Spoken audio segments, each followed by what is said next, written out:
चलिए फ्रेंड्स, अब देखते हैं स्केड्यूल 2। Okay, schedule 2। तो ये स्केड्यूल 2 क्या है? बेसिकली स्केड्यूल 2 है activities to be treated as supply of goods and supply of services. तो कौन सा एक्टिविटी को सप्लाई ऑफ गुड्स और कौन सा एक्टिविटी को सप्लाई ऑफ सर्विसेज माने जाए, है ना। तो पुराने एक्ट में कैसा था कि बहुत सारे लिटिगेशंस चल रहे थे कि कौन सी एक्टिविटी गुड्स है, कौन सी एक्टिविटी सर्विसेज है। तो इसलिए इन्होंने पहले ही इस एक्ट में, जीएसटी एक्ट में एक शेड्यूल बना डाला 2 और उसमें लिख दिया कि भाई आप झगड़ो मत, फलानी एक्टिविटी को हम गुड्स बोलेंगे और या फलानी एक्टिविटी को सर्विस या ढिमकानी एक्टिविटी को goods and so on, right. तो ऐसा वहां पे दिया हुआ है। तो एक एक करके अपन देखते हैं। टोटल देयर आर 7 एक्टिविटीज, 7 है। तो एक एक करके इत्मीनान से हमको देखना पड़ेगा। ओके, चलो लेट्स स्टार्ट। देखो, any transfer of title in goods. तो यहां पे देखो 2 है, ध्यान से समझो। एक है, मैं यहां पे लिख दूं ट्रांसफर, राइट। ट्रांसफर में 2 चीजें, एक इमीडिएट ट्रांसफर, इमीडिएट, और दूसरा है डेफर्ड, डेफर्ड ट्रांसफर। ओके, तो इमीडिएट में यहां पे 2 आएंगे। एक आएगा सप्लाई ऑफ गुड्स और दूसरा आएगा सप्लाई ऑफ सर्विस। इसको अपन बोलेंगे SOGSOS, supply of goods and supply of services. दिख रहा है आपको, सप्लाई ऑफ सर्विस। तो देखो, तो पहला देखो क्या है, 1A 7 है, तो 1 का A, any transfer of title, title in goods. तो अगर गुड्स का टाइटल आपने ट्रांसफर कर दिया किसी को, है ना, टाइटल। और दूसरे केस में देखो क्या है, दूसरे केस में राइट इन गुड्स। तो दोनों में डिफरेंस है, पहले में क्या है टाइटल है और दूसरे में राइट्स इन गुड्स है। ध्यान से सुनो, हम लोग गुड्स का टाइटल ही ट्रांसफर करेंगे तो 1A में जाएंगे, और गुड्स का राइट अगर ट्रांसफर नहीं, without transferring the title, title transfer नहीं हुआ, सिर्फ राइट ट्रांसफर हुआ, तो 1B में जाएंगे। ओके, तो अगर आपका टाइटल ही ट्रांसफर कर दिया तो हम उसको सप्लाई ऑफ गुड्स मानेंगे, गुड्स का सप्लाई मानेंगे। और अगर हमने उसका राइट इन गुड्स ट्रांसफर किया तो वो क्या माना जाएगा, सर्विस माना जाएगा। तो राइट्स इन गुड्स सर्विस है, और टाइटल ही ट्रांसफर किया तो वो क्या माना जाएगा, सप्लाई ऑफ गुड्स माना जाएगा। जैसे देखो एग्जांपल दिया आपको, when the goods are stolen, तो गुड्स जब चोरी हो जाते हैं, the title in goods shall be pass on to the insurance company, it would be treated as supply. जैसे देखो कि आपकी फैक्ट्री में कोई गुड्स थे, उसका आपने इंश्योरेंस करके रखा था, राइट। अब वो फैक्ट्री से गुड्स की चोरी हो गई या चल गए, कुछ भी हो गया, तो यहां पे स्टोलन दिया इसलिए मैं चोरी का एग्जांपल लिया, चोरी हो गया। तो देखो अगर गुड्स की चोरी हो जाती है तो फिर आपको इंश्योरेंस कंपनी से कंपेंसेशन मिलता है, राइट।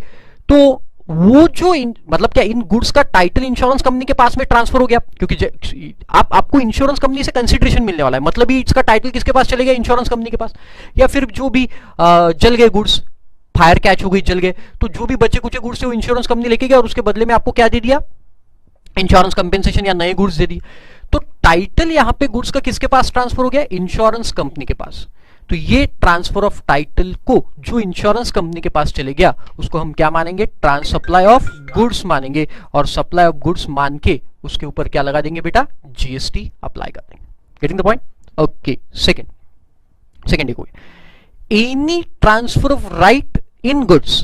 तो ऊपर था टाइटल इन गुड्स, ये था राइट इन गुड्स, और अनडिवाइडेड शेयर्स या फिर अनडिवाइडेड शेयर्स ट्रांसफर किया आपने, कोई भी गुड्स का एक आपका शेयर था उसको ट्रांसफर किया आपने in goods without transfer of title. तो यहां पे विदाउट कौन लाइन करो, विदाउट ट्रांसफर ऑफ टाइटल, तो इसको अपन क्या बोलेंगे, सर्विस, राइट। तो देखो transfer of right in goods without transfer of title is supply of service.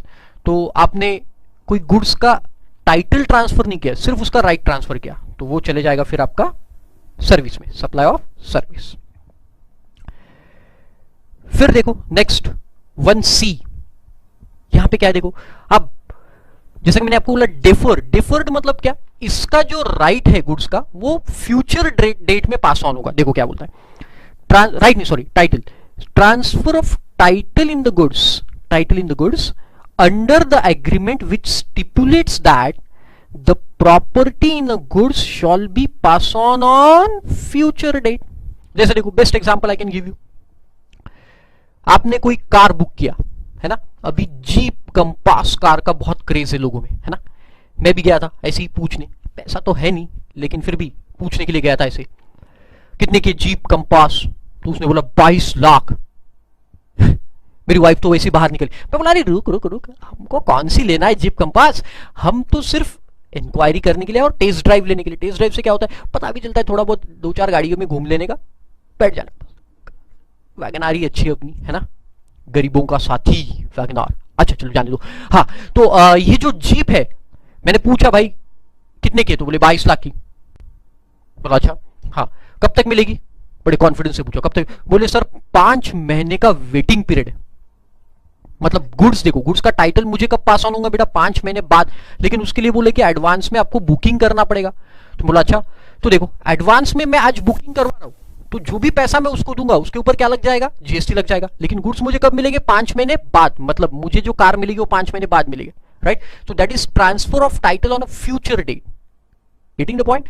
तो ये हो गया आपका, ये हो गया आपका transfer of title on a future date, इसके ऊपर भी क्या लग जाएगा, जीएसटी लग जाएगा। या फिर दूसरा एग्जांपल मैं आपको दूं, देखो हायर परचेज या लीज का एग्जांपल है ना, वहां पे दिया भी होगा देखो आपको, finance lease hire purchase transaction would amounts to supply of GST. तो कोई मशीनरी आपने हायर परचेज पे ली है, और वो मशीनरी हायर परचेज पे लेने के बाद क्या होता है, हायर परचेज में लास्ट इंस्टॉलमेंट पे, लास्ट इंस्टॉलमेंट जब होती है तब आपको, आप उसके ओनर बन जाते हो। तो हर इंस्टॉलमेंट में आप उसको पैसे दे रहे हो, और आखिरी इंस्टॉलमेंट में मतलब डिलीवरी आपको गुड्स की कब आ रही है, फ्यूचर डेट में आ रही, तो इसे भी क्या बोला जाएगा, सप्लाई ऑफ गुड्स। और हर इंस्टॉलमेंट पे फिर आपको जीएसटी पे करना पड़ेगा, right, as simple as that, right. तो देखो 1 में क्या थे, 3 points, 1A 1B and 1C। तो 1A में अपन ने 1A और B को एक कैटेगरी में डाला, मतलब क्या, उसको क्या बोला मैंने, सप्लाई ऑफ गुड्स, और इमीडिएट है। पहले में टाइटल ट्रांसफर किया इमीडिएट, और दूसरे में क्या ट्रांसफर किया, राइट्स इन गुड्स, और तीसरे में डिफर्ड ट्रांसफर है टाइटल इन गुड्स का, तो उसे भी हमने बोल दिया बेटा सप्लाई ऑफ गुड्स। राइट से ट्रांसफर, तो उसको सप्लाई ऑफ सर्विस बोलेंगे, राइट। क्या देख रहे हैं, अगेन मैं बता दूं आपको कौन सा चीज सप्लाई ऑफ गुड्स है और कौन सी चीज सप्लाई ऑफ सर्विस है।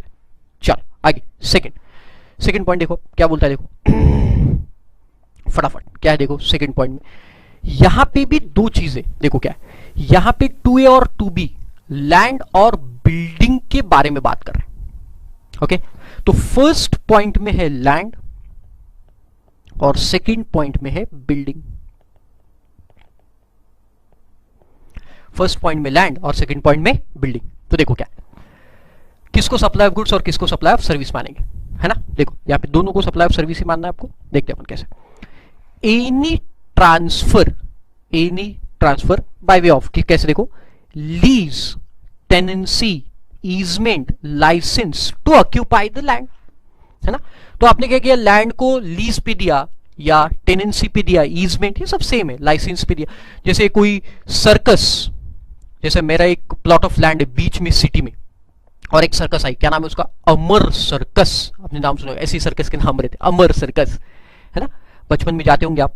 तो ये जो सर्कस है, वो सर्कस के लिए मैंने मेरी लैंड उनको किराए पे दी, है ना, तो इसे क्या बोलेंगे अपन, लीज पे दी, तो उसको सप्लाई ऑफ सर्विस माना जाएगा, लायबल फॉर जीएसटी, है ना। देखो एग्जांपल दिया होगा, land used for circus, entertainment and parking purposes. बहुत सारे लोग पार्किंग के लिए, जैसे देखो हमारी एकेडमी में सामने एक शारदा जी है, उन्होंने ये लैंड हमको लीज पे दी हुई है, राइट।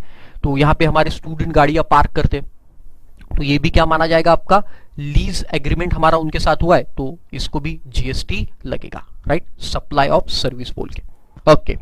नेक्स्ट, एनी लीज और लेटिंग आउट ऑफ अ बिल्डिंग। अभी बिल्डिंग की बात कर रहा है, पहले केस में अपन ने लैंड देखा, अब बिल्डिंग इंक्लूडिंग कमर्शियल और इंडस्ट्रियल और रेसिडेंशियल कॉम्प्लेक्स। तो चाहे वो इंडस्ट्रियल कॉम्प्लेक्स हो, कमर्शियल हो या फिर रेसिडेंशियल हो, लेकिन यूज देखो क्या होना चाहिए, फॉर बिजनेस और कॉमर्स के लिए रेंट पे होना चाहिए। तो आपने अगर आपका रेसिडेंशियल कॉम्प्लेक्स रेसिडेंस के लिए यूज करने के लिए दिया, तो फिर उसको सप्लाई ऑफ सर्विस नहीं मानेंगे, तो उसके ऊपर कोई जीएसटी नहीं फिर। लेकिन अगर वो रेसिडेंशियल कॉम्प्लेक्स आपने कमर्शियल पर्पस के लिए अगर लेट आउट किया, तो फिर उसे सप्लाई ऑफ सर्विस मानेंगे। तो देखो leasing of building for commercial purpose shall amount to supply of service. तो कोई भी कमर्शियल कॉम्प्लेक्स, रेसिडेंशियल कॉम्प्लेक्स या इंडस्ट्रियल कॉम्प्लेक्स आप कमर्शियल या बिजनेस पर्पज के लिए दो तो फिर उसको अपन क्या मान लेंगे, सप्लाई ऑफ सर्विस। तो समझ में आ गया दूसरा भी। दूसरे केस में क्या है बेटा, लैंड और बिल्डिंग, 2A एंड 2B। चल थर्ड पे चलते। Third is very simple, any treatment और अ प्रोसेस, एनी ट्रीटमेंट और a process which is applied to another person's goods. The best example, can anyone? Yes, correct, job work, right? क्या होता है देखो, तो ये प्रिंसिपल पर्सन है, ये प्रिंसिपल पर्सन, और ये प्रिंसिपल पर्सन अपने गुड्स किसको देता है, जॉब वर्कर को, for further processing, job worker को फर्दर प्रोसेसिंग के लिए। तो ये देखो, एनी ट्रीटमेंट और process which is applied to another persons goods, job worker के एंगल से, तो जॉब वर्कर किसी और के गुड्स पे प्रोसेस कर रहा है या फिर किसी और के गुड्स को ट्रीटमेंट दे रहा है, तो इसे भी अपन क्या बोलेंगे बेटा, सप्लाई ऑफ सर्विस। तो पुराने लॉ में जो झगड़े थे कि ये सप्लाई ऑफ गुड्स है या सर्विस है, ये सब हटाने के लिए इन्होंने शेड्यूल 2 बनाया। तो जॉब वर्कर के एंगल से अपन देखें, किसी और के गुड्स पे अगर वो ट्रीटमेंट कर रहा है तो इसे अपन क्या बोल देंगे, सप्लाई ऑफ सर्विस बोल देंगे। ओके, चलो नेक्स्ट देखो क्या, transfer of business assets, business assets का transfer, disposed of business assets whether or not for a consideration. देखो यहां पे रिपीट हो रहा है point, whether or not for consideration, because if it is not consideration, not for consideration, तो हम schedule 1 में देख के आए थे, क्या देखा था शेड्यूल 1 में, if it is not for consideration, और अगर आपने बिजनेस एसेट को ट्रांसफर या डिस्पोज ऑफ किया जिसके ऊपर आपने आईटीसी ले चुके हो, याद आया? तो ट्रांसफर और डिस्पोजल ऑफ बिजनेस एसेट्स जिसके ऊपर आपने आईटीसी लेके रखा है विदाउट कंसिडरेशन, तो अपन ने शेड्यूल 1 में देखा, और यहां पे देखा weather or not for a consideration, मतलब यहां कंसिडरेशन लेके भी आप कोई एसेट्स को ट्रांसफर कर रहे हो। तो आपने कोई बिजनेस एसेट को ट्रांसफर किया, जैसे मैंने क्या किया, एसी खरीदा था मेरे ऑफिस में मैंने पहले एसी खरीदा था, वो एसी का मैंने क्रेडिट भी ले लिया, आईटीसी मैंने एसी का ले लिया। अब मैंने वो एसी को ट्रांसफर किया, इफ इट इज, दो चीजें है ना, if it is without consideration तो शेड्यूल 1 में फंसेगा, और if it is with consideration तो हम इसे क्या बोलेंगे, शेड्यूल 2 में डालेंगे और इसे बोलेंगे सप्लाई ऑफ गुड्स। ओके, तो देखो, transfer of business assets disposed of or disposal of business assets whether or not for a consideration, very simple. Okay, तो यहां तक समझ में आ गया आपको। तो 1, 2 एंड 3, 1 में 2 देखे बेटा, 1 में पहला कौन सा देखा बताओ, इमीडिएट ट्रांसफर और डिफर्ड ट्रांसफर। इमीडिएट में पहले right in goods, supply title in goods, तो अपन उसको सप्लाई ऑफ गुड्स माने, राइट इन गुड्स ट्रांसफर किया तो हमने इसको सप्लाई ऑफ सर्विस माने। फिर डिफर्ड है, फ्यूचर डेट में अगर गुड्स ट्रांसफर हो रहे तो सप्लाई ऑफ गुड्स माने, इजंट इट। फिर 2 में देखा लैंड को लीज पे देना, और 2B में देखा बिल्डिंग को लीज पे देना कमर्शियल और बिजनेस पर्पस के लिए, तो उसको सप्लाई ऑफ सर्विस माने। 3 में जॉब वर्कर को अगर कोई गुड्स अपन भेज रहे हैं प्रोसेसिंग के लिए, फर्दर प्रोसेसिंग, उसको सप्लाई ऑफ सर्विस, और thereby job worker will levy the GST. और 4th में देखा ट्रांसफर ऑफ बिजनेस एसेट, जो हमने विथ और विदाउट कंसिडरेशन डिस्पोज ऑफ की। ओके, चल 4B, change of use of goods. अब इसका मतलब क्या हुआ, change of use of goods. अब देखो, ये बोल रहा है कोई बिजनेस के एसेट्स है आपके, कोई गुड्स है बिजनेस के, जैसे देखो मैं हूं कंप्यूटर का डीलर हूं, और मैंने क्या किया कि एक लैपटॉप बिजनेस एसेट्स, बिजनेस का गुड्स है, मेरे स्टॉक इन ट्रेड है लैपटॉप, वो लैपटॉप मैंने उठा के मेरे घर में लाया फॉर पर्सनल यूज, तो ये क्या माना जाएगा, सप्लाई ऑफ सर्विस माना जाएगा। मैंने उसको यूज किया मेरे घर के काम के लिए, मैंने यूज किया उसको पर्सनल पर्पस के लिए। मेरे यहाँ पे मेरा कार का शोरूम है, मैंने कार बिजनेस की एक कार स्टॉक इन ट्रेड की उठा के लाया और घर में पर्सनल पर्पस के लिए सबको घुमाने के लिए लेके गया। मेरे घर में गेस्ट आए थे, तो अपने पास तो वैगनआर है 4-5 सीटर वाली, है ना, तो घर में गेस्ट आए थे 15 लोग, 15 लोगों के लिए कौन सी कार है, कोई कार नहीं, तो हमने 2 फॉर्च्यूनर उठाई, कार के डीलर है 2 फॉर्च्यूनर, और 2 फॉर्च्यूनर में हम लोग लेके उनको पर्सनल पर्पस के लिए यूज किया, तो इसे क्या मानेंगे, सप्लाई ऑफ सर्विस, और उसके ऊपर फिर जीएसटी लगेगा। ओके, तो देखो from the business to personal use के लिए, weather or not for consideration, consideration लिया या नहीं लिया, तो देखो computer, company car, when it is put to non business use would be cover. या फिर देखो कंपनी के पास कार है बिजनेस पर्पस के लिए, और वो कार वो कंपनी ने डायरेक्टर को यूज करने के लिए दी, तो वो भी क्या हो जाएगा बेटा आपका, वो भी business use, business to personal माना जाएगा, और उसके ऊपर भी क्या लग जाएगा फिर आपका जीएसटी, सप्लाई ऑफ सर्विस बोल के। ओके चलो गुड, नेक्स्ट 4C, चलो बड़ा मजेदार है ये भी। वेयर एनी पर्सन, ध्यान दो, any person ceases to taxable person any goods forming a part of assets of a business unless the business is transferred as a going concern to another person or the business is carried on by a personal representative who is deemed to be a taxable person। क्या मतलब वो इसका, देखो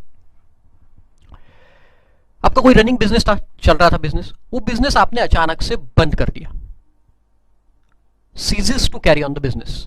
तो अगर वो business बंद हो जाता है, टैक्सेबल पर्सन ने अगर बिजनेस बंद कर दिया, तो जिस दिन बंद किया उस दिन आपका जो भी स्टॉक पड़ा हुआ था बिजनेस में, जो भी स्टॉक पड़ा हुआ था, उसको सप्लाई ऑफ गुड्स माना जाएगा। जो भी स्टॉक आपका पड़ा हुआ था, जैसे आपने कोई बिजनेस, मिठाई का बिजनेस था आपका, और आपने एक दिन डिसाइड किया कि अरे यार ये मिठाई विठाई बेचना बेकार है, उस बिजनेस को आपने स्टॉप कर दिया, बंद कर दिया, बेचना बंद कर दिया मिठाई कि कल से बंद कर देंगे, ताला लगा दिया उसको बिजनेस को, और आप आपका पढ़ाने में चले आए, अच्छा बिजनेस था पढ़ाना ही आपका। तो ये जो मिठाई उस दिन, जिस दिन आपने ये बिजनेस बंद किया, उस दिन का जो स्टॉक पड़ा हुआ है, वो स्टॉक आपका सप्लाई ऑफ गुड्स माना जाएगा, और उसके ऊपर आपको जीएसटी भरना पड़ेगा। Are you getting the point? तो वो गुड्स जिस दिन आपने बिजनेस को सीज कर दिया, अगर आपका स्टॉक पड़ा हुआ है वो गुड्स का, तो उसके ऊपर आपको क्या भरना पड़ेगा, जीएसटी, अनलेस मतलब ये है एक्सेप्शन, यहां आएगा नो जीएसटी, यहां पे जीएसटी नहीं लगेगा। तो कब नहीं लगेगा, देखो अगर आपने ये बिजनेस किसी और को ट्रांसफर कर दिया, अगर आपने ये बिजनेस किसी और को ट्रांसफर कर दिया, तो फिर एक सेकंड, अगर आपने ये बिजनेस किसी और को ट्रांसफर कर दिया, तो फिर इसके ऊपर कोई भी जीएसटी नहीं लगेगा। तो आपने बिजनेस सीज किया था, लेकिन सीज करने की जगह आपने क्या किया कि किसी और दूसरे बंदे को उसको ट्रांसफर किया एज अ गोइंग कंसर्न, मतलब अब वो बिजनेस को ये पर्सन चलाएगा, नया पर्सन चलाएगा, तो फिर हम उसे कोई भी सप्लाई नहीं मानेंगे और इसके ऊपर कोई जीएसटी नहीं लगेगा। ऐसा क्यों बेटा? क्योंकि देखो ये मिस्टर एक्स है, ये मिस्टर एक्स ने बिजनेस बंद करने का सोचा, लेकिन उसने क्या किया, बंद पूरा सीज ना करके ये बिजनेस मिस्टर वाई को ट्रांसफर कर दिया। अब वाई इस बिजनेस को एज अ गोइंग कंसर्न चला रहा है, गोइंग कंसर्न वाई चला रहा है, तो ये जो वाई इस बिजनेस को चला रहा है, अब आगे जीएसटी कौन भरेगा, वाई भरेगा। तो एक्स के ऊपर कोई लायबिलिटी जीएसटी की नहीं आएगी, है ना, एज सिंपल एज दैट। क्योंकि अब बिजनेस किसने टेक ओवर कर लिया, वाई ने टेक ओवर कर लिया, तो Y will pay the GST, X की कोई रिक्वायरमेंट नहीं है, सिंपल। लेकिन हाँ, अगर वो सीज करता है बिजनेस, बंदी कर देता है, तो फिर लायबिलिटी किसकी है? या फिर ये एक्स अपने कोई पर्सनल रिप्रेजेंटेटिव को दे रहा है, ये मिस्टर एक्स पर्सनल रिप्रेजेंटेटिव, तो अब बिजनेस कौन चला रहा है, ये पर्सनल रिप्रेजेंटेटिव चला रहा है, ये पर्सनल रिप्रेजेंटेटिव बिजनेस आगे चला रहा है, तो फिर जीएसटी कौन भरेगा, ये पर्सनल रिप्रेजेंटेटिव। एक्स के ऊपर कोई लायबिलिटी नहीं आएगी, वही वहां पे बोला है, समझा आप? Very simple, right. तो देखो 4 को रिवाइज कर रहे हैं एक बार। 4A में क्या देखा, ट्रांसफर ऑफ बिजनेस असेट्स, देखा आपको, disposal of business assets whether or not for consideration, without consideration भी करोगे तो भी उसको सप्लाई ऑफ गुड्स माना जाएगा। फिर अगर आपने कोई गुड्स पर्सनल यूज के लिए यूज किए, मतलब बिजनेस के एसेट्स आपने पर्सनल यूज के लिए, कंप्यूटर का एग्जांपल दिया, कार का एग्जांपल दिया, तो उसको भी सप्लाई ऑफ सर्विस मानेंगे अपन। और अगर आपने बिजनेस को सीज कर दिया तो सीज के दिन जो भी आपका स्टॉक पड़ा हुआ था उस स्टॉक को अपन क्या मानेंगे, सप्लाई ऑफ गुड्स, अनलेस अगर वो कोई और पर्सन गोइंग कंसर्न करके चला रहा है या फिर वो प्रेडिसेसर का कोई रिप्रेजेंटेटिव है, पर्सन रिप्रेजेंटेटिव वो बिजनेस को चला रहा है, राइट। तो उसे अपन क्या बोलेंगे, फिर कोई जीएसटी की लायबिलिटी नहीं लगाएंगे और सामने वाला पर्सन जब भी बेचेगा तो उसके ऊपर जीएसटी आ जाएगा। Next is very simple 5A, renting of immovable property is a service, है ना। तो अगर आपको इमूवेबल प्रॉपर्टी को रेंट पे दे रहे हो, किराए पे दे रहे हो, है ना, तो ये क्या मानी जाएगी, सप्लाई ऑफ सर्विस। ये कोई बताने की जरूरत नहीं है ना, इमूवेबल प्रॉपर्टी को रेंट पे देना इज योर सर्विस। नेक्स्ट, अब देखो 5B क्या बोलता है, 5B, construction of complex building, civil structure or part thereof, including a complex or building intended for sale to a buyer, wholly or partly except where the entire consideration has been received after issuance of completion certificate, where required by a competent authority or after its first occupation, whichever is earlier। क्या बोल रहे हैं बताओ, समझा आपको? नहीं, मैं बताता हूं। देखो देखो अच्छे से सुन लो, ये पॉइंट बहुत मजेदार है कि कोई एक बिल्डिंग, आप किसी बिल्डर के पास गए, है ना, ये मिस्टर ए कोई बिल्डर के पास गया,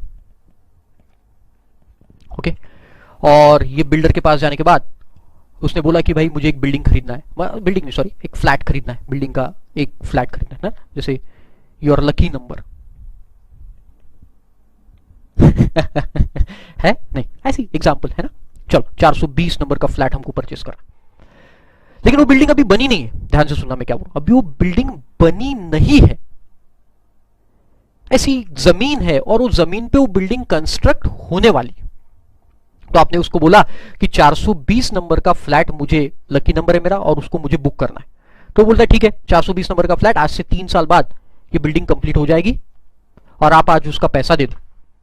तो देखो आपने क्या किया, वो फ्लैट आपने बुक कर दिया 420 नंबर का, तो उतनी जगह, जितना एरिया 420 नंबर के फ्लैट का था वो एरिया अब आपका हो गया। ध्यान से सुनना, वो एरिया आपका हो गया। अब वो बिल्डर क्या कर रहा है, वो एरिया पे आपको कंस्ट्रक्शन करके दे रहा है, जो भी एरिया था उस एरिया पे आपको कंस्ट्रक्शन करके दे रहा है, और वो कंस्ट्रक्शन आपके 420 नंबर के फ्लैट एरिया में करके दे रहा है। मतलब वो आपको क्या दे रहा है बेटा, इनडायरेक्टली सर्विस दे रहा है। तो आपने ऑलरेडी वो फ्लैट को, फ्लैट की जगह को बुक कर लिया है, अब वो केवल आपको सर्विस दे रहा है। That is called as supply of service. Why? Because you have already paid the amount for that particular piece of land. अब वो आपको कंस्ट्रक्शन की सर्विस वो जगह पे दे रहा है, इसलिए इसको बोला जाता है सप्लाई ऑफ सर्विस। बट अब आपको दूसरा घर खरीदना, आपने क्या किया कि रेडीमेड घर जाके, पूरी बिल्डिंग बन चुकी है और आपने जाके 420 नंबर का फ्लैट परचेस कर लिया। अब देखो यहां पूरी बिल्डिंग बन चुकी है, यहां पे बिल्डिंग पूरी आपकी बन चुकी है, बिल्डिंग अब कुछ भी नहीं बची है, बिल्डिंग पूरी बन चुकी है और वो बिल्डिंग बन चुकी, पूरी कंप्लीटेड बिल्डिंग का फ्लैट आपने परचेस किया, पूरी कंप्लीटेड बिल्डिंग का फ्लैट परचेस किया। तो उस केस में इसे सप्लाई ऑफ सर्विस नहीं माना जाएगा। अब बात को समझे मैंने क्या बोला, ध्यान दो। तो अगर आपने कोई फ्लैट परचेस किया और वो फ्लैट आपने बिल्डिंग कंप्लीट होने के बाद, अब कंप्लीट मतलब यहां पे मीनिंग क्या होता है बेटा, कंप्लीट मतलब after issuance of completion certificate. तो जैसे ही बिल्डिंग कंप्लीट होती है, तो बिल्डिंग कंप्लीट होने के बाद कंप्लीशन सर्टिफिकेट मिलता है। कंप्लीशन सर्टिफिकेट मिलता है, किससे मिलता है, प्रिस्क्राइब्ड अथॉरिटी, मतलब लोकल अथॉरिटी रहती है या फिर आर्किटेक्ट रहता है कई जगह, तो उनसे कंप्लीशन सर्टिफिकेट मिलता है। और वो कंप्लीशन सर्टिफिकेट मिलने के बाद अगर आपने कोई बिल्डिंग परचेस करते हो, आप अगर कोई बिल्डिंग वो कंप्लीशन सर्टिफिकेट मिलने के बाद परचेस करते हो, तो फिर उसे सप्लाई ऑफ सर्विस नहीं माना जाता, क्योंकि वो बिल्डिंग कंप्लीट हो चुकी है, वो फ्लैट कंप्लीट हो चुका है, और कंप्लीट फ्लैट आपने डायरेक्ट खरीदा, तो अब कोई सर्विस नहीं है। लेकिन पहले एग्जांपल में क्या था, देखो पहले एग्जांपल में आपने वो लैंड के पैसे उसको दिए थे और उसको बोला इस पे कंस्ट्रक्शन करके दे, तो वो उसके लिए क्या हो गई बेटा, सर्विस हो गई। लेकिन यहां आपका कंप्लीशन पूरा हो चुका है, कंप्लीशन सर्टिफिकेट आपके हाथ में आ गया है, और उसके बाद आपने फ्लैट परचेस किया, तो फिर उसे हम कोई भी कंप्लीशन, हम उस पर कोई भी जीएसटी नहीं लगाएंगे, क्योंकि वो बिल्डिंग कंप्लीट होने के बाद हमने खरीदी। लेकिन हां, अगर कंप्लीशन से पहले आपने 1 रुपया भी पे कर दिया है बिल्डर को, इसका मतलब वो लैंड आपने खरीदी की थी और उसके ऊपर वो कंस्ट्रक्शन करके दे रहा है, मतलब आपको सर्विस दे रहा है, तो उस केस में आपको जीएसटी भरना पड़ेगा। तो कंप्लीशन के पहले अगर आप कोई पैसा देते हो तो it is liable for GST, but if you give the amount after completion, पूरा परचेज आपने आफ्टर कंप्लीशन किया, तो फिर आपको कोई भी जीएसटी भरने की जरूरत नहीं। आपके समझ में आया? तो ऐसा है वो। तो आपको सबसे पहले ये देखना है कि क्या कंप्लीशन से पहले खरीदा है, कंप्लीशन के बाद। अगर कंप्लीशन से पहले अगर आपने पैसे दिए, कोई भी एडवांस दिया है, तो फिर उसके ऊपर आपको जीएसटी भरना पड़ेगा। और अगर कंप्लीशन के बाद, बेटा लॉजिक समझो और रटो मत, क्योंकि कंप्लीशन के पहले अगर पैसा देते हो मतलब आपके जगह पे वो सर्विस दे रहा है, और कंप्लीशन के बाद खरीदते हो मतलब कोई सर्विस नहीं। ओके, तो चलो आप फटाफट इसको लिख लो।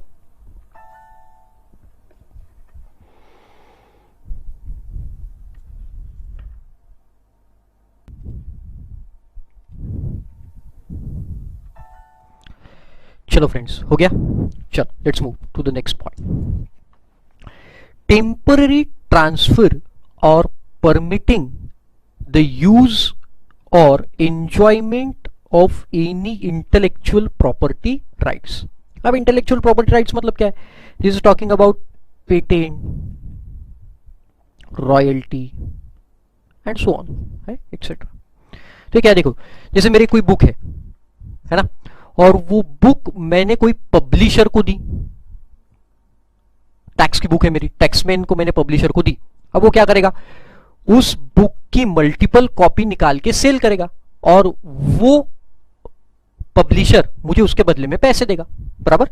तो मैं उसको मेरी रॉयल्टी दे रहा हूं, बुक की रॉयल्टी के लिए मैं उससे पैसे ले रहा हूं। मैंने उसको बुक की रॉयल्टी दी और उसके बदले में मैंने उससे पैसे ली, 5 लाख रुपए ली।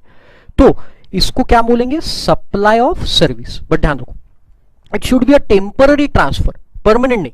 परमानेंट ट्रांसफर अगर है तो यहां पे कवर नहीं होगा, फिर सप्लाई ऑफ सर्विस नहीं माना जाए। ये कौन सा होना चाहिए? मैंने एक अटेम्प्ट के लिए, जैसे हमारी टैक्स बुक जनरली एक अटेम्प्ट के लिए तो उसको मैंने ट्रांसफर करवा दिया, तो that is temporary transfer of any royalty, patent, तो उसको अपन क्या बोलेंगे? Supply of service. दूसरा एग्जांपल, मैंने एक दवाई का इन्वेंशन किया, है ना, कौन सी भयंकर दवा, कोई भयंकर बीमारी, एड्स की बीमारी, है ना, उसके लिए मैंने क्या किया, कोई एक दवाई खोज निकाली कि उससे ये ठीक हो जाएगा। अब उसका पेटेंट जो है मैंने कोई मेडिसिनल कंपनी को दिया, और उसके बदले मैंने उनसे पैसा लिया कि भाई आप ये दवाई इसको बना के, उसका पेटेंट मैं आपको फॉर्मूला बताता हूँ, फॉर्मूला बताता हूँ, वो उसको बनाओ और आप बेचो, उसके बदले मैंने उसको पैसा लिया, टेम्पररी, राइट, 1 साल के लिए, 2 साल के लिए। तो ये जो है परमिटिंग द यूज और एंजॉयमेंट, यूज करना या फिर उसको एंजॉय करना, इंटेलेक्चुअल प्रॉपर्टी राइट्स मतलब ही क्या, देखो permitting use of patent, copyright, trademark shall amount to service. और इसके ऊपर क्या लगेगा फिर? तो मैं जो भी 4 लाख 5 लाख रुपए उनसे लूंगा, उसके साथ साथ क्या लूंगा उनसे? जीएसटी भी वसूल करूंगा, supply of service. Very simple. फिर 5D, development, design, programming, customization, है ना, ये सब मालूम है। डेवलप सॉफ्टवेयर, मैं पहले बता दूं ये किसके बारे में? सॉफ्टवेयर के बारे में। तो सॉफ्टवेयर को डेवलप करना, डिजाइन करना, जैसे आप ऑफिस में जाते होंगे तो आपके ऑफिस में रहता होगा सॉफ्टवेयर, कोई चीज का फाइलिंग का सॉफ्टवेयर रहता है, एनुअल फाइलिंग का, या फिर सीए के ऑफिस में ऑडिट का सॉफ्टवेयर, आरओसी का सॉफ्टवेयर, जो भी रहते हैं। डिजाइन करना, प्रोग्रामिंग करना, वो सॉफ्टवेयर को कस्टमाइज करना, adaptation, upgradation, enhancement of what बेटा? Information technology software. तो इसे क्या बोलेंगे अपन? Supply of service. तो ये जो सब है, डेवलप करना सॉफ्टवेयर को, डिजाइन, ये एक प्रकार की सर्विस है। प्रोग्राम करना, कस्टमाइज करना सॉफ्टवेयर को, एडेप्शन करना, ये सब हम क्या मानेंगे? सर्विस। और सर्विस मान के इसके ऊपर जीएसटी लगा देंगे। Software would amount to supply of service. Very simple. Okay, चलो नेक्स्ट। फिर देखोगे 5E, ये भी बड़ा इंटरेस्टिंग है।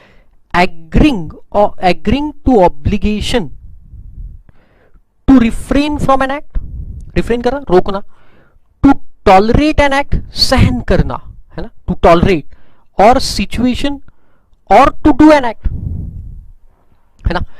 तो कोई चीज को रोकने के लिए पैसे दिए मैंने किसी को, तो ये चीज मत कर, रोकने के लिए, to refrain from the act, या फिर रिफ्रेन फ्रॉम द एक्ट, या फिर टू डू एन एक्ट, कुछ करने के लिए, तू ये कर मैं तुझे पैसे दूंगा, या फिर टू टॉलरेट, सहन करना, सहन करने के लिए मैंने कोई पैसे दिए कोई एक्ट को, तो उसे भी सप्लाई ऑफ सर्विस माने। जैसे देखो एग्जांपल मैं आपको देता हूं कि कुछ साल पहले मेरे पास एक टीचर आए थे और उन्होंने मुझे बोला कि आशीष सर देखो आप पढ़ाना बंद कर दो, हम आपको 5 करोड़ रुपए देते,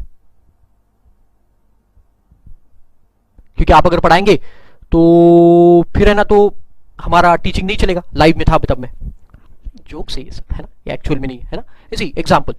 तो देखो उसने मुझे 5 करोड़ रुपए दिए सामने, और मान के चलो 2 मिनट के लिए एग्जांपल में ही मैंने वो पैसे रख लिए और मैंने बोला कि चलो ठीक है मैं पढ़ाना बंद कर देता हूं। तो ये क्या हो गया देखो, टू रिफ्रेन फ्रॉम एन, उसने मुझे कोई चीज करने से रोका, तो फिर ये क्या हो जाएगा, सप्लाई ऑफ सर्विस, और उसके बदले में उसने मुझे क्या दिया बेटा, कंसिडरेशन दिया, कंसिडरेशन दिया, तो it is called as supply of service. Getting the point. To refrain from an act, अपन बोलते हैं ना, कोई अपने ग्रुप में एक बंदा है तो बहुत बड़ बीच में बहुत ज्यादा बोलता है, अरे यार तू चुप बैठने कितने पैसे लेंगा यार, बोलते हैं ना अपन उसको, तो तू ये बोलना बंद कर, तो उसके लिए मैं आपको पैसे देता हूं। To refrain from an act, या फिर टू डू, ये करने के लिए मैं उसको पैसे दे रहा हूं। जैसे सुपारी बिजनेस क्या होता है, किसी का खून करके आओ मैं तुझे पैसे दूंगा। टू डू एन एक्ट या रिफ्रेन फ्रॉम एन एक्ट, या फिर टू टॉलरेट एन एक्ट, तो ये क्या मानी जाएगी, सप्लाई ऑफ सर्विस मानी जाएगी। तो देखो वहां पे दिया, Ram request mister Shyam not to teach a particular subject for 5 years। तो राम ने श्याम को बोला कि तू ये सब्जेक्ट मत पढ़ा, मैं तुझे 5 लाख रुपए दूंगा। तो देखो Shyam agreed the terms and condition against the supply for 5 lakh rupees. The same would be amount to supply of service by Shyam and would attract the GST. तो ये क्या माना जाएगा, सर्विस माना जाएगा, और इसके ऊपर क्या लगेगा फिर, GST लग जाएगा। Simple as that. ओके, फिर नेक्स्ट 5F, लास्ट है 5F। 5 का transfer of right to use any goods for any purpose. तो आपने कुछ गुड्स यूज करने के राइट किसी को दिए ना, जनरली ये मूवेबल गुड्स, मतलब कौन सी प्रॉपर्टी है, मूवेबल। अभी तक हमने क्या देखा, इमूवेबल प्रॉपर्टी का देखा था पहले, तो ये कौन सा, मूवेबल प्रॉपर्टी का राइट है ना।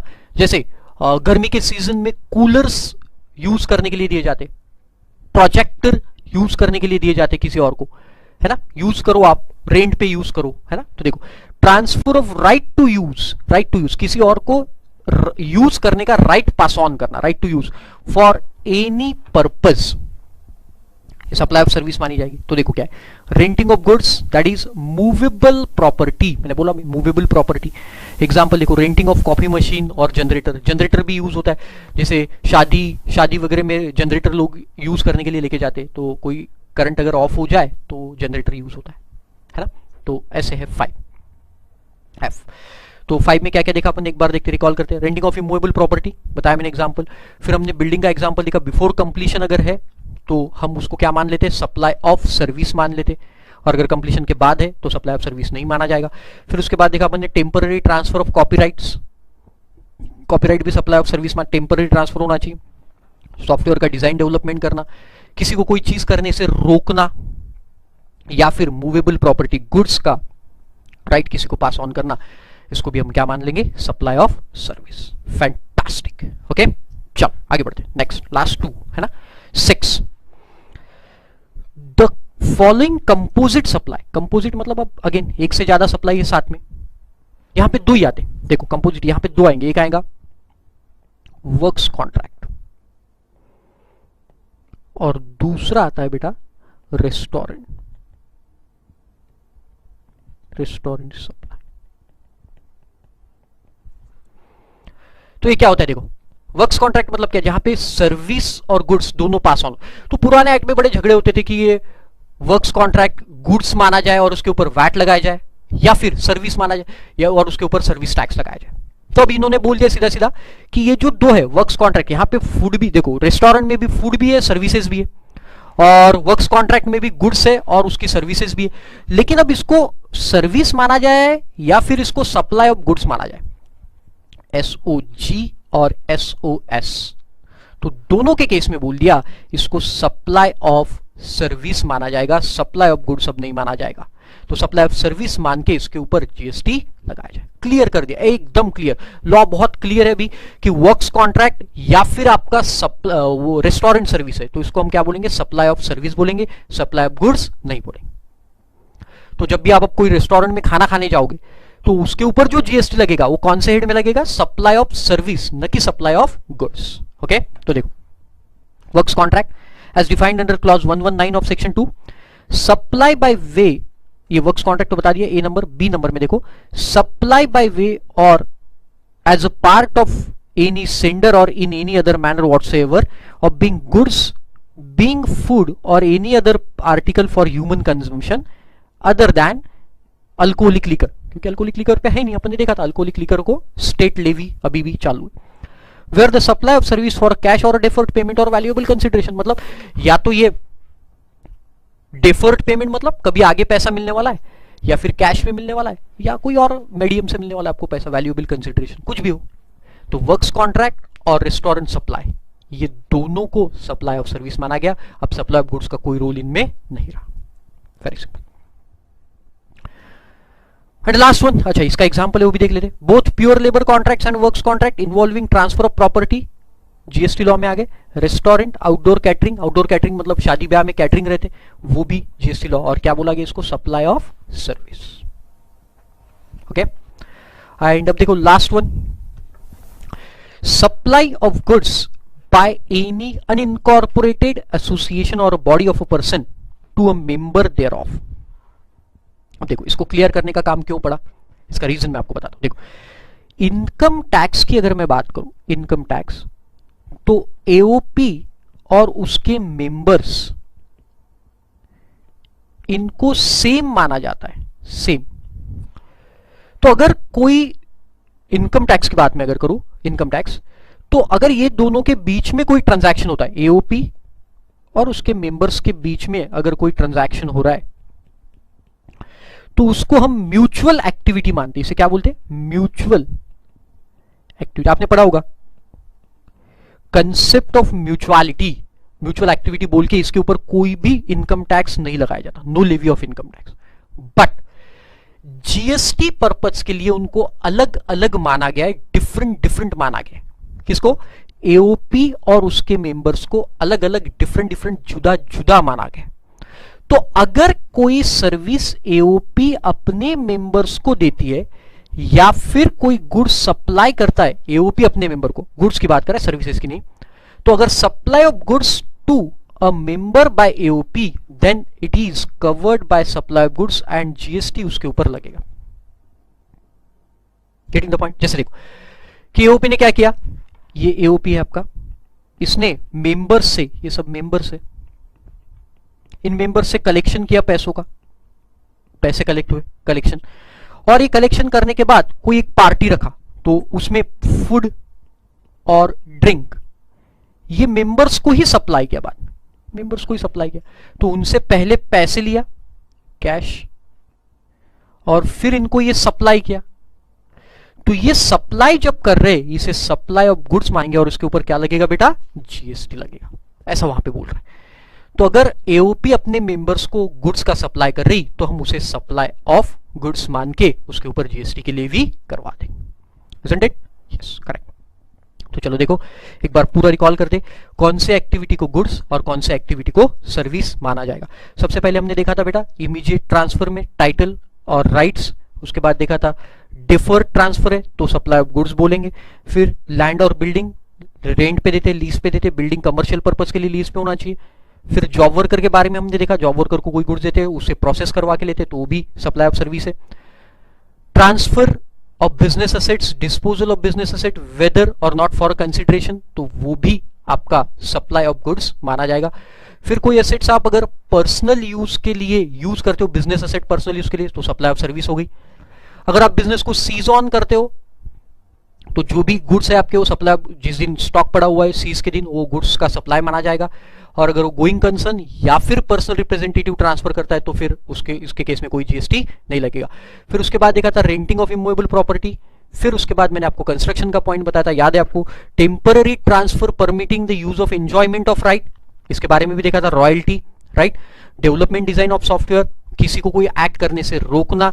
मूवेबल प्रॉपर्टी का हम लोगों ने क्या किया था बेटा, रेंट पे दिया था, लीज पे दिया था, राइट टू यूज दिया था। उसके बाद कंपोजिट सप्लाई देखा था, रेस्टोरेंट और वर्क्स कॉन्ट्रैक्ट। कंपोजिट क्यों, क्योंकि एक से ज्यादा चीजें जा रही, गुड्स और सर्विसेज, लेकिन हमको सब सप्लाई ऑफ सर्विस मानेंगे। और अनइनकॉर्पोरेटेड बॉडी और एसोसिएशन, तो इसे भी हम लोग क्या मान लेंगे, सप्लाई ऑफ गुड्स मान लेंगे। ओके, बाकी अपन अगले लेक्चर में। Thank you so much.